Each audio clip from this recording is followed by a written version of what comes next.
Hey, it's great to be with you again today. Has your life ever gone weird?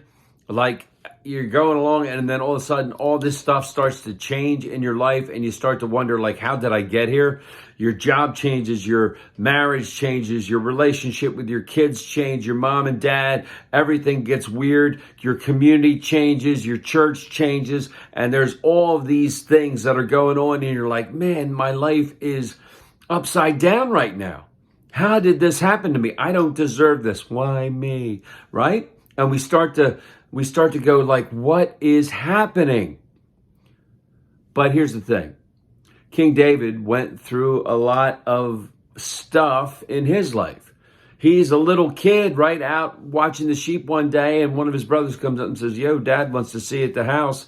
And he goes, okay, and he comes running back in. And as he comes running back in, there's a prophet Samuel, and Samuel goes, yep, there he is. That's the guy. And Jesse, the dad, goes, you're kidding. Look at this kid. His hair's a mess. He's got pink cheeks. He's 8 years old.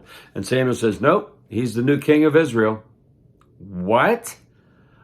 David's like, okay, I don't know what that all means. And he goes back to tending sheep again. One day, his brothers are in the army and they're fighting against the Philistines, and he goes to deliver some cheese to his brothers. And Goliath is saying, I curse you and your God and everybody else. And David gets a sling and a couple stones and kills a giant. Life changes. Saul goes, hey, you're a pretty cool kid. I like you. Won't you come and serve me in my court? And so he does. And he plays the harp and he writes some poetry and everything. And all of a sudden, Saul goes, you know what? I think this kid is trying to become the king and I'm going to kill him. And he throws spears at him. And then he starts to chase him down because David has worked his way up and is now a general in his army and is defeating all these people. And the people love David, and Saul becomes jealous and wants to kill him. And David runs for his life.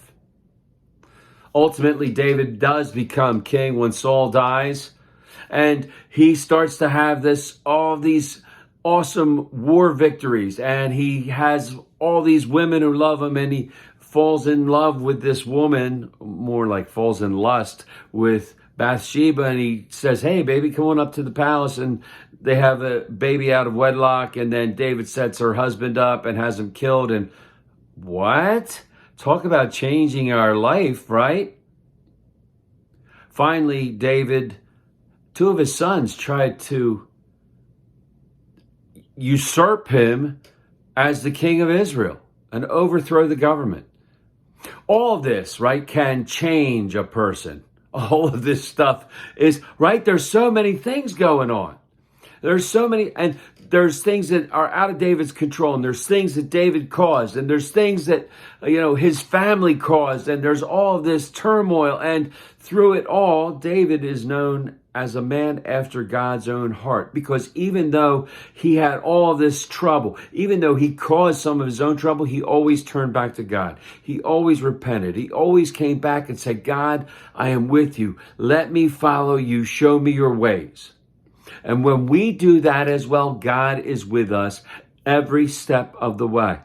We don't have to worry about what's going on, because as we go through it, God walks with us. He doesn't leave us as orphans on our own. He is with us every step of the way. So as we go through these times when things get crazy, when things look like they're out of control, God, He's still in control. May we all feel the blessings God pours out on us each and every day until we get to meet again. Amen. Amen.